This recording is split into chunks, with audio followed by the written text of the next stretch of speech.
Hello students. आज हम बहुत इम्पोर्टेंट डिस्कस करने जा रहे हैं। गॉस लॉ की एप्लीकेशंस हैं।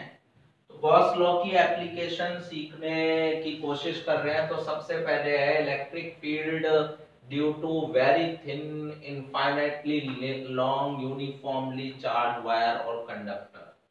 अब आपको इसमें एक वायर है जो कि बहुत ही ज्यादा थिन है और इनफाइनाइट लॉन्ग है। इनफाइनाइट लॉन्ग का मतलब है इसकी लेंथ ऊपर भी नीचे भी कहां तक है पता नहीं। और यूनिफॉर्मली चार्ज है, इस पर चार्ज है यूनिफॉर्मली चार्ज, प्लस चार्ज या माइनस चार्ज। प्लस भी ले सकते हैं, माइनस भी ले सकते हैं, वो डिस्कस करेंगे कैसे फर्क आएगा प्लस या माइनस से। यूनिफॉर्मली चार्ज वायर है।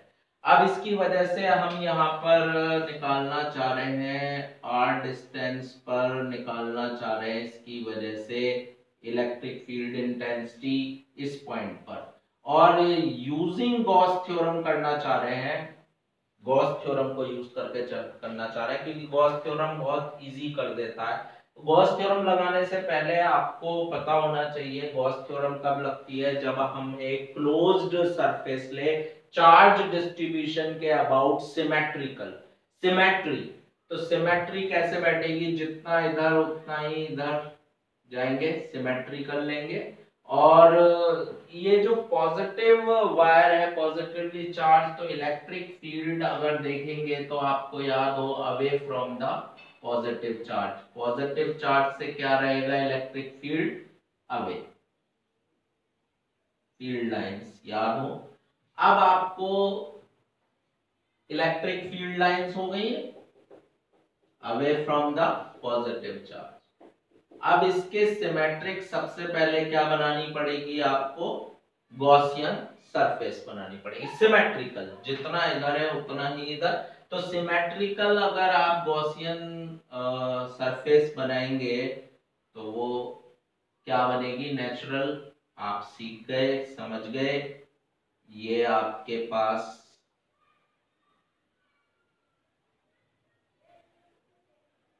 गॉसियन सरफेस दिखाई दे रही है। ये हमारे पास बनेगी cylindrical. This is your closed surface, Gaussian surface. ये गॉसियन सरफेस कैसी है, सिलेंड्रिकल गॉसियन सरफेस आपने बना ली। ये गॉसियन सरफेस है और इसमें ध्यान रखिएगा इसकी लेंथ एल ले लेते हैं और इसकी रेडियस मान लेते हैं आर। तो ये गॉसियन सरफेस है हमारे पास, सिलेंड्रिकल। अब सबसे पहली बात, आप इस वायर पर चार्ज कितना है कैसे बताएंगे, इनफाइनाइटली लॉन्ग है नहीं बता सकते। हम ये बता सकते हैं इसमें कि 1 सेंटीमीटर लेंथ पर कितना चार्ज है, क्योंकि ये लीनियर चार्ज डेंसिटी मान लेते हैं लैम्डा। लैम्डा क्या है, लीनियर चार्ज डेंसिटी। सबको पता है ये कितनी होती है लीनियर चार्ज डेंसिटी, पढ़ रखा है हमने, Q/L चार्ज पर मीटर। ठीक है, ये गॉसियन सरफेस है। सिलेंडर बताने की जरूरत नहीं है, ये सिलेंडर है। आपको पता होना चाहिए सिलेंडर में कितनी सरफेस होती है, एक ये फ्लैट एंड, एक ये सर्कुलर फ्लैट एंड और एक ये कर्व। सिलेंडर 10th में आपने पढ़ रखा है सिलेंडर कैसे बनता है। दो इसके ये फ्लैट एंड होते हैं सर्कुलर, तो इसे एक मान लेते हैं, ये सेकंड मान लेते हैं, और तीसरा कर्व्ड है। कर्व्ड आप कहीं भी मान लें, कर्व्ड, ये कर्व्ड सरफेस मान लेते हैं थर्ड। 3 पार्ट होंगे इसके सिलेंड्रिकल गॉसियन सरफेस के। अब याद करिए सबसे पहले ये जो आपने माना, क्या मानते हैं गॉस थ्योरम लगाने के लिए सबसे पहले क्या मानते हैं, सिमेट्रिक चार्ज डिस्ट्रीब्यूशन के अराउंड सिमेट्रिकल गॉसियन सरफेस, वो हमने बना ली।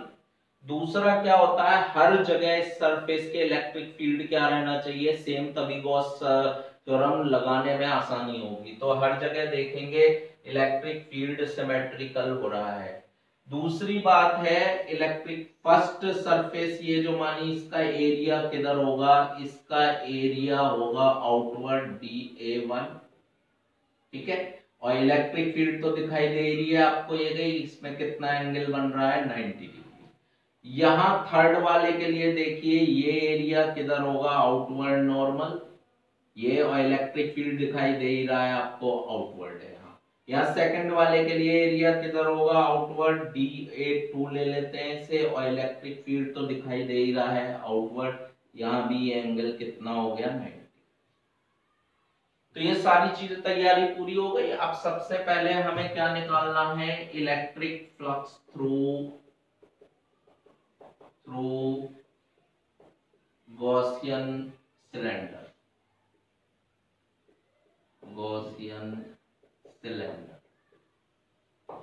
गॉसियन सरफेस जो सिलेंड्रिकल है, इससे फ्लक्स निकालेंगे तो फाई ई कितना होगा, देखिए जरा कितना होगा, तीन जगह सरफेस में डिवाइड है, दो फ्लैट एंड और एक ये कर्व, तो कितना होगा फाई 1 फाई 2 प्लस फाई 3, ठीक है। याद करिए क्या फॉर्मूला होता था हमारे पास फ्लक्स का थ्रू ए क्लोज्ड सरफेस, ये वाली क्लोज सरफेस कितना होगा, closed integral E dot dA1, दूसरी वाली से E dot dA2 closed integral, और तीसरी वाली से भी E dot dA3 closed integral.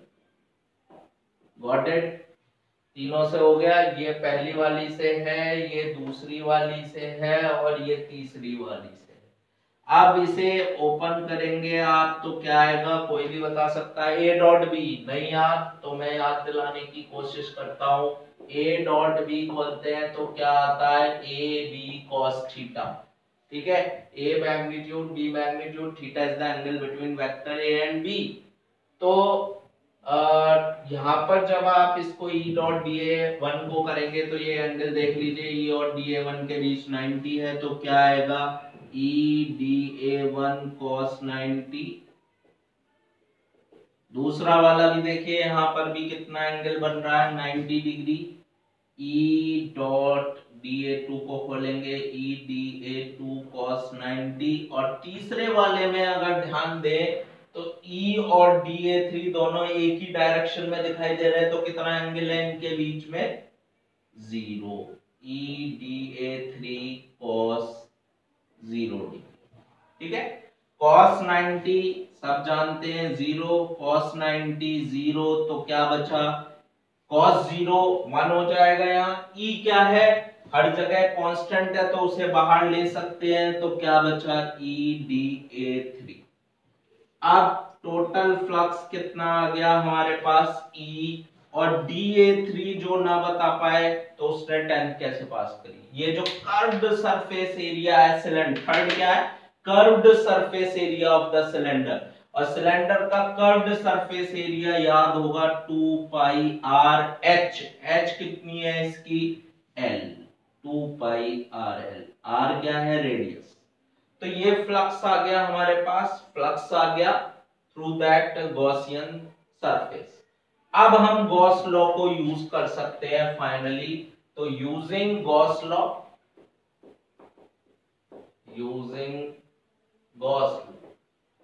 Gauss law को अगर हम यूज करते हैं तो गॉस लॉ क्या कहता है, flux through close surface Q enclosed inside divide by epsilon.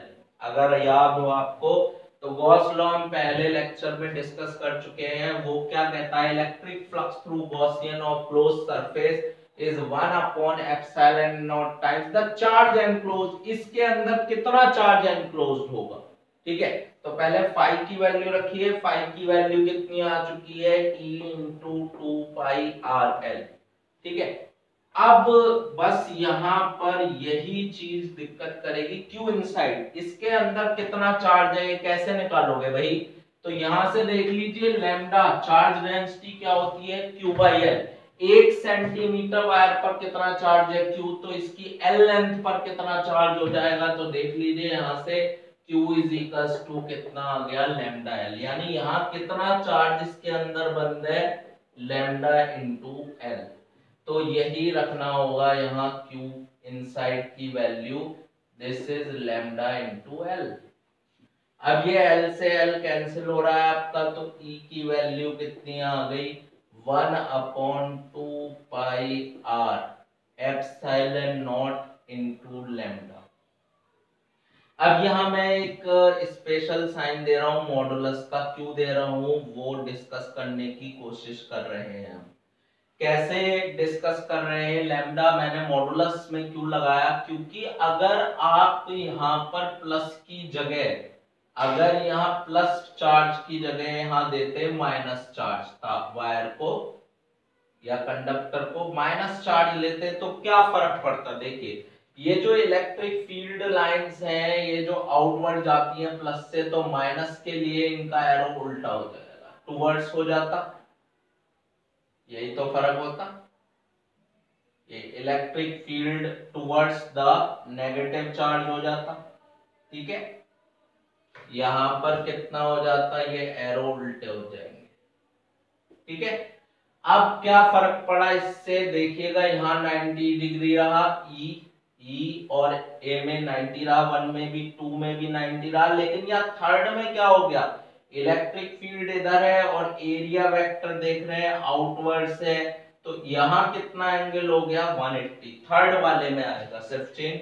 तो ये 90 रहेगा, ये 90 रहेगा, यहाँ क्या हो जाएगा cos 180, cos 180 कितना हो जाएगा -1 हो जाएगा, यहाँ क्या हो जाएगा cos 180, cos 180 कितना हो जाएगा -1 हो जाएगा, तो यहाँ पर कितना आ जाएगा माइनस आ जाएगा, तो यहाँ पर कितना आ गया, ये माइनस आ गया, लेकिन चार्ज भी तो कैसा है नेगेटिव, तो यहाँ पर माइनस Q कितना आ जाएगा माइनस लैम्डा एल, तो यहाँ माइनस आ जाएगा, ये माइनस से माइनस कैंसिल, अभी भी आंसर वही रहा, इसीलिए मॉडुलस लगाया आपका। यहाँ पर अगर प्लस चार्ज हो या माइनस चार्ज हो इससे फर्क नहीं पड़ेगा, आपके पास रिजल्ट वही आना। अब इस रिजल्ट को एनालाइज कर लेते हैं कि जो E की वैल्यू है वो डिस्टेंस से इनवर्सली आ रही है, E is inversely to R, what is R, R wire से डिस्टेंस है, तो इसके इनवर्सली आ रही है, यानी जैसे जैसे वायर से दूर जाएंगे इलेक्ट्रिक फील्ड क्या होता रहेगा, डिक्रीज होता रहेगा। तो E वर्सेस R में अगर आपको ग्राफ प्लॉट करने को बोला जाए तो इनवर्सली आएगा आपके पास, ठीक है। तो ये बहुत इंपॉर्टेंट एप्लीकेशन थी। अब इसका न्यूमेरिकल अगर आपको गिवन हो, एनसीईआरटी में है इसका न्यूमेरिकल, तो देखते हैं वो किस तरह से करेंगे। तो एनसीईआरटी का न्यूमेरिकल है, उसमें आपको इलेक्ट्रिक फील्ड गिवन है, इलेक्ट्रिक फील्ड गिवन है 9 × 10⁴ न्यूटन पर कूलम गिवन है at a distance of 3 centimetre from the wire. तो उसने पूछा है यहाँ पर लैम्डा फाइंड करो, लैम्डा मतलब लीनियर चार्ज डेंसिटी। तो क्या फॉर्मूला अभी आपने यूज करा, E = λ/2 pi r epsilon naught, ठीक है।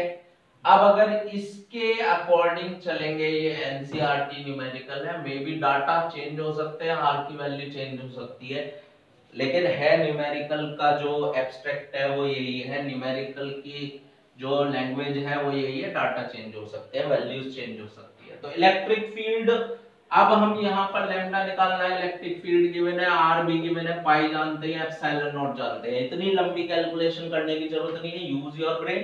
क्या करना जा रहे हैं, अब यहाँ 2 की मल्टीप्लाई करने जा रहा हूँ, 2 की ही डिवाइड करने जा रहा हूँ।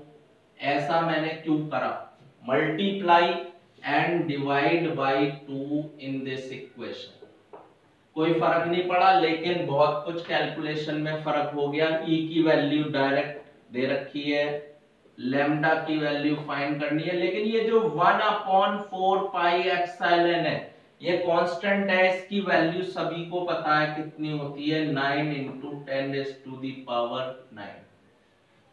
1/4 पाई एप्सिलॉन की वैल्यू, और R आपको गिवन ही है कितना, 3 सेंटीमीटर का मतलब 0.03 मीटर। यहां आपने थोड़ा सा ब्रेन यूज करा, ब्रेन यू स्मार्ट बन गए आप, कैसे 2 की मल्टीप्लाई डिवाइड करके 1/4π जो आया इसकी वैल्यू हमें पता होती है, वो डायरेक्ट रख दी, तो कैलकुलेशन से बच गए। यहाँ से लैम्डा की वैल्यू आप फाइंड कर सकते हैं, यूनिट क्या आएगी, कूलम पर मीटर।